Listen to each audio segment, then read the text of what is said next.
we already have infrastructures that led to our own former heads of state to go and seek treatment abroad, meaning they're not contented with what's already available in the country. Two, our own doctors are complaining about the environment of working and these infrastructures that are at their disposal. Then what will the Cuban doctors come to do with this infrastructure? One, remember they have 2-year time frame in which about an estimated 2 billion of the taxpayers' money will be spent. What if our infrastructure is not up to date, is not current? Then does it mean that it's going to lengthen the framework and probably, you know, again, usher in another scandal in terms of the money that are going to be spent on these doctors? So that is the question. Have they come to train or have they come to treat? Because either the period of training is actually given its own time.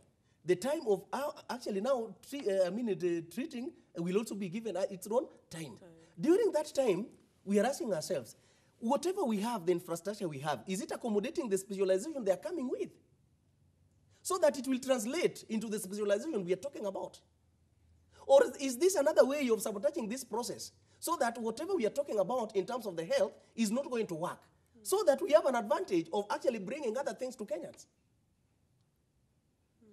Because if your capacity is not worth, if this hall is worth 2,000 people, and you are coming up with 5,000 people, let me tell you, the 3,000 will be out. So if our infrastructure does not accommodate the specialization these guys are coming with, even if we force ourselves into looking like we are actually hiring them, and we are not going to accommodate them with what we have, I can tell you for free, we are going to fail tremendously. Because if we have these doctors, let me talk of the way they are 100. 100 divided by even 47 counties, do you know the figure we are talking about?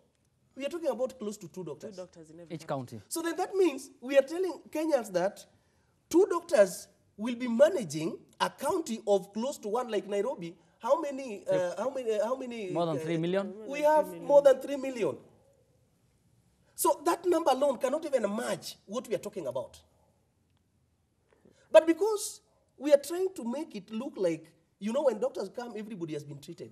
Everybody is well. Everybody has been healed. It's not that way. The truth of the matter, this is just a clear way of sabotaging the health sector. And by the way, we are going to see much out of this thing called the hiring of these doctors. Because if we could not hire ours because we didn't have money, I don't know when did this money generate itself to become out, and today it can hire the Cuban doctors that we cannot use to hire our own. And that now, again, let me follow up with this question. Look, this is a statement from the 3 unemployed doctors who filed the suit in the Employment and the Labor Relations Court. They say that they should be given the first priority as, and even go ahead to say that this is within the national values as enshrined in the Constitution. We have more than 4,000 doctors in the country. They are inactive. We only have a couple of them who are employed.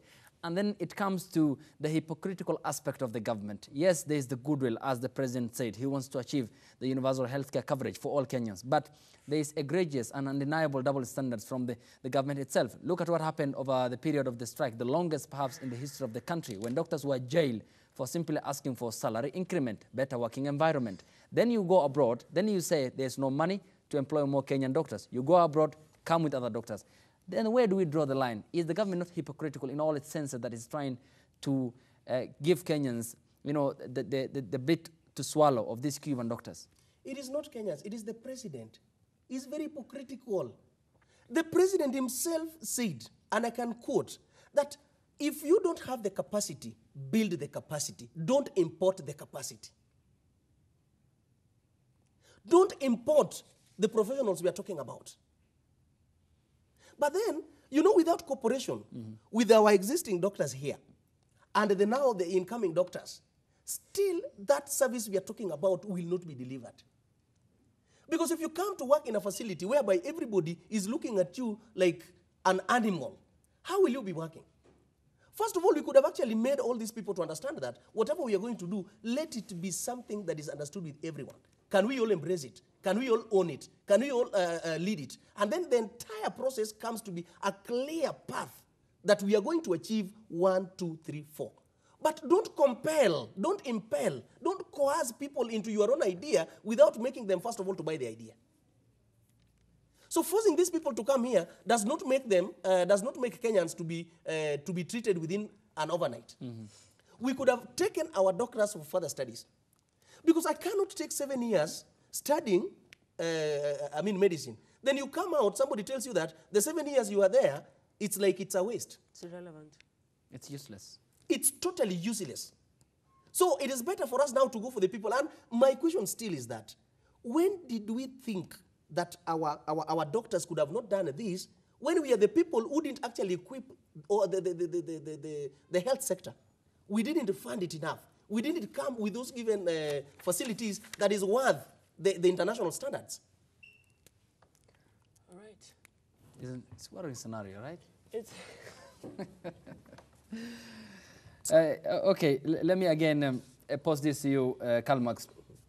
This is a case already in court. That is the Employment and the Labor Relations Court, which has issued an order that the Cuban doctors should not start working immediately, pending the hearing of a suit filed by the 3 unemployed doctors I just mentioned. I don't want to mention them by names. But again, you take a look at what's happening within that ministry itself, within the docket that they're going to be working in. There is 5 billion Kenyan shillings, which was lost prior to the elections in 2017. Apparently, the former principal secretary, Muraguri, is supposed to go in front of the investigative agencies to answer to how the money was lost, together with then minister, that is Clopas Mailu.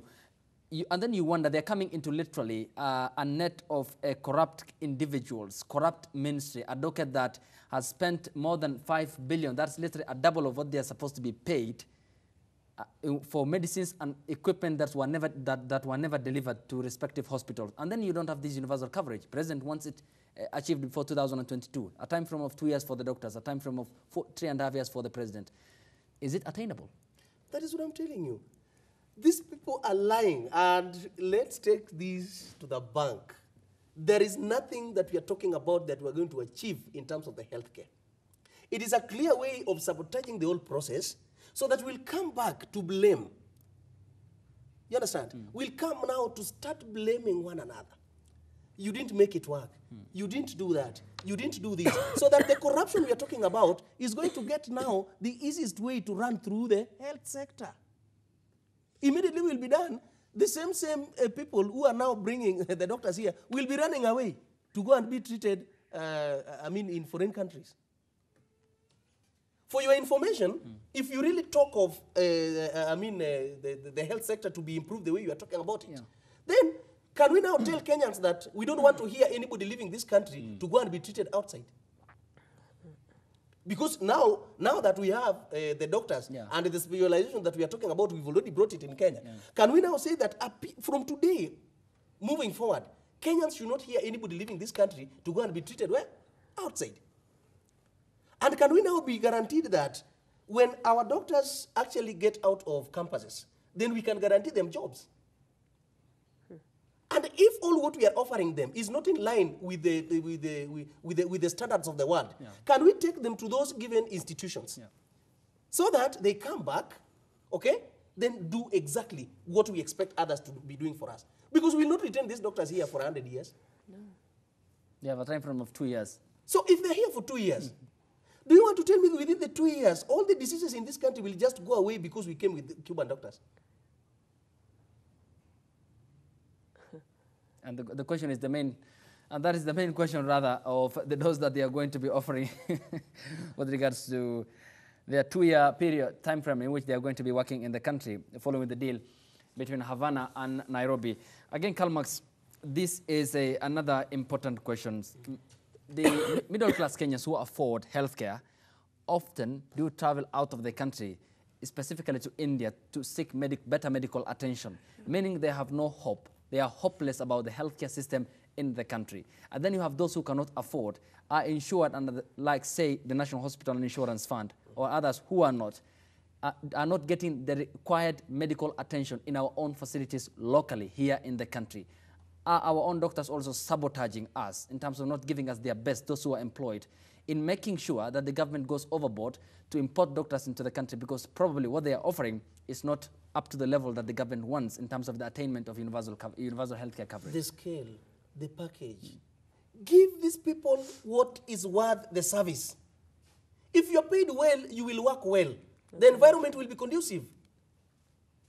Immediately, I'll start to give you what is not worth your service. as much as you think you will be delivering, there is something that you will be hiding. So the doctors, give them the facilities that are well equipped. Fund them, okay? So that when they go to give services, they don't go and ask for other things from somewhere else. Kenyatta National Hospital is one of the best hospitals in East and Central Africa. In fact, even in Africa. Yeah, but do you know what? We've decided to put it like a facility that looks like one of the facilities, I don't know in which country, you know? So immediately the facility itself does not actually guarantee the good services. The people cannot get them. So then we are cheated that we are giving out money. Instead of this money to get into improving these facilities, we are actually minting this money to get back to our pockets. So that when you are sick, you don't, because you knew very well, I ate the money that was meant for the machines that were supposed to be in this hospital, you are running away to go and now look for the ones that people didn't eat their money. A country that didn't eat the money for the health are the countries that now their health sectors are improved so that you run to those countries. But because as we ate our money that was meant for the machines that could actually improve our health, we are the people running away. So Karlmax, who's supposed to make this situation better? We must stand out as a country. With who? And we demand, we the people, we must demand. Let me tell you from where we start. Right now, I think the budget is going to be read, okay? Yeah. We have to put this. We have actually to put them to account. Then we want to understand. Now that the health sector, we are talking about one of the big four agendas. Yeah. Can we first of all understand that this money is going to be channeled towards what? And can there be a follow-up that the monies that have actually been looted in those places, can we return them back? So that if we talk of somebody who has been implicated, we don't just want to see those people being denied bails. We need them to return back our money. That is the end game. It is not about them serving there. You can serve even for 100 years, but if you stole our 20 billion, it will not come back. We need to recover this money back.